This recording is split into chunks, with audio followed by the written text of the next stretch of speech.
अरविंद वाजपेयी जी, देखिए आप रुक जाइए सर। हम तो अरविंद वाजपेयी जी, हम तो जनता के विपक्ष के सवाल जस के तस हैं और विपक्ष के सवाल तो तीखे हो गए हैं। अब तो नौबत महाभियोग प्रस्ताव तक आ गई है। रुक जाइए नवल किशोर जी, वो ये कह रहे हैं कि चोरी हो रही है और ऊपर से सीना जोरी भी की जा रही है। हम जो सवाल पूछते हैं उसका जवाब नहीं देता, बेतुके तर्क दिए जा रहे हैं चुनाव आयोग की तरफ से।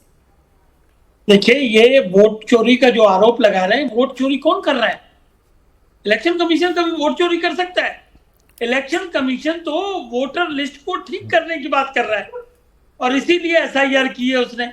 अगर वोटर लिस्ट में कोई नाम गड़बड़ है, गलत है, सही नहीं है, तो ये पॉलिटिकल पार्टीज का फर्ज होता है कि उसको ठीक कराए।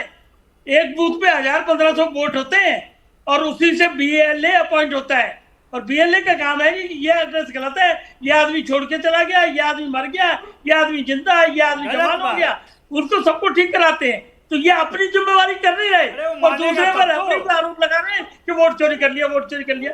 कौन सा वोट चोरी कर लिया? कैसे वोट चोरी हो गया? मेरे को समझ ही नहीं आ रही है बात। क्या आर्ग्यूमेंट क्या है इनका वोट चोरी का? तो पूरा अरे भाई, लिस्ट में गड़बड़ी है, एक सेकंड, लिस्ट में गड़बड़ी है, ये बात समझ आएगा। रुक जाए नवल किशोर, ये लिस्ट आज से नहीं है, देखिए पूरा उसको 50 बोलने दें नवल किशोर जी, बोलने दें, आवाज कम कर दीजिए। लगातार चुनाव हो रहे हैं और यही इलेक्शन कमीशन चुनाव करा रहा है और उसमें कई पार्टियां जीतती हैं, कई पार्टियां हारती हैं। वोट चोरी हो गई, वोट डकैती हो गई, ये सिर्फ नैरेटिव बनाना चाहते हैं, ये सिर्फ जनता को गुमराह करना चाहते हैं।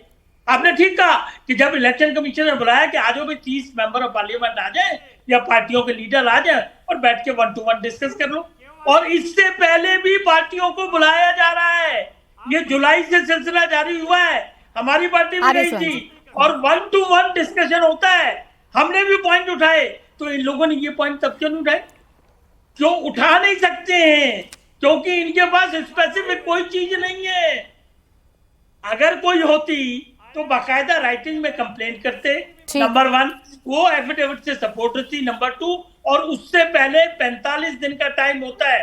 अगर कॉन्स्टिट्यूंसी में कोई गड़बड़ी है तो इलेक्शन पिटीशन फाइल की जाती है हाई कोर्ट में डायरेक्ट। किसी ने की इलेक्शन पिटीशन फाइल? कौन कैंडिडेट हारा है, उसने किया क्या? कोई सवाल उठाया उसने क्या? जवाब 0। इधर क्वेश्चन नहीं पूछेंगे, ढंग से जवाब को समझेंगे नहीं। रूल बुक बनी हुई है इलेक्शन कमीशन ऑफ इंडिया की। ठीक है, स्वयं प्रकाश पुरोहित जी, शब्द जो है रूल बुक के हिसाब से जो अरविंद वाजपेयी जी कह रहे हैं कि अगर इतना ही आप लोगों के पास सबूत है, एक तो सवालों के जवाब से आप संतुष्ट नहीं, आपको लग रहा है कि चुनाव आयोग ने आपके सवालों के जवाब नहीं दिए, लेकिन अगर आपके पास सब कुछ है और आप उसे देश के सामने रखना चाहते हैं तो लिखित में क्यों नहीं दे देते हैं? क्या बात रोक रही है? नहीं, देखिए, लिखित में देने की बात ऐसी है कि ये जो प्रक्रिया शुरू हुई है, हमारे नेता अभिषेक बनर्जी ने ये क्लियर स्पष्ट कहा कि 2024 का जो लोकसभा चुनाव हुआ, अब की बार 400 पार का नारा दिया और भारतीय जनता पार्टी और जो इनके जो पूरा जो इनका जो एक सिंडिकेट जो शासन चल रहा था, वो इनकी हवा फिस हो गई 240 में। ये तो नीतीश कुमार और तेलुगु देशम पार्टी के चंद्रबाबू नायडू के भरोसे इनकी बैसाखियों पर इनकी सरकार टिकी हुई है। तो ये अपनी भविष्य निधि बना रहे हैं, ये 2029 की तैयारी कर रहे हैं। बिहार में ये सुप्रीम कोर्ट में जवाब नहीं दे रहे हैं। चीफ इलेक्शन कमिश्नर कौन है? आप मुझे इस बात का सबसे पहले जवाब दीजिए कि किस तरह से बैकडोर से उनको बनाया गया। कौन है वो व्यक्ति? ज्ञानेश कुमार, जो व्यक्ति कल तक अमित शाह के ऑफिस में थे, उनको आप उठा करके बना दिए। चीफ जस्टिस ऑफ इंडिया को सिलेक्शन कमेटी से हटा दिया गया। भारतीय जनता पार्टी के जो प्रधानमंत्री है और उनके एक मंत्री है, उन दोनों ने मिलकर इनको अपॉइंट कर दिया। रही बात अब उनकी, तो अब नौकरी है, वो क्या देश करेंगे? के प्रधानमंत्री हैं स्वयं प्रकाश पुरोहित, मिलेगा नहीं, यही आप लोगों का नजरिया है। देश के प्रधानमंत्री किसी पार्टी के नहीं होते हैं पुरोहित जी, करेक्शन कर लीजिए। पार्टी का ही है, करेक्शन कर लीजिए, पूरे देश के प्रधानमंत्री होते हैं। 400 पार वो नारा देने वाला व्यक्ति भारतीय जनता पार्टी का है, वो भारत देश का प्रधानमंत्री नहीं कहलाता है। प्राची जी, कोई भी प्रधानमंत्री आप मुझे बता दीजिए, अपमान कर रहे हैं इसके पहले राजी जी, जब ये कह रहे किसी पार्टी का प्रधानमंत्री होता है, क्या पार्लियामेंट में खड़े होकर को इतना भी मालूम नहीं कि आप चुप रहिए ना? नहीं, टीएमसी वाले प्रवक्ता से पूछिए कि किसी पार्टी का प्रधानमंत्री होता है, रुक जाइए, देश का प्रधानमंत्री होता है, जफर जी, देश का भी अपमान कर रहे हैं, देश का प्रधानमंत्री का भी अपमान कर रहे हैं। अच्छा रुकिए, जफर जी रुक जाइए। ये किसी पार्टी का कोई प्रधानमंत्री होता है क्या?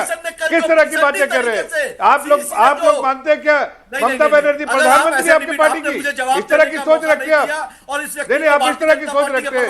पहले आप मैं फिर देश की जनता अच्छा, से माफी रुकिए, मांगिए। जफर जी की आवाज डाउन पहले करिए। देश की जनता से जफर माफी जी की आवाज मांगिए। डाउन करिए और स्वयं प्रकाश पुरोहित जी पुरोहित जी, स्वयं प्रकाश पुरोहित जी, मैं आपसे ये चाह रही हूँ दोनों की आवाज डाउन रखिए।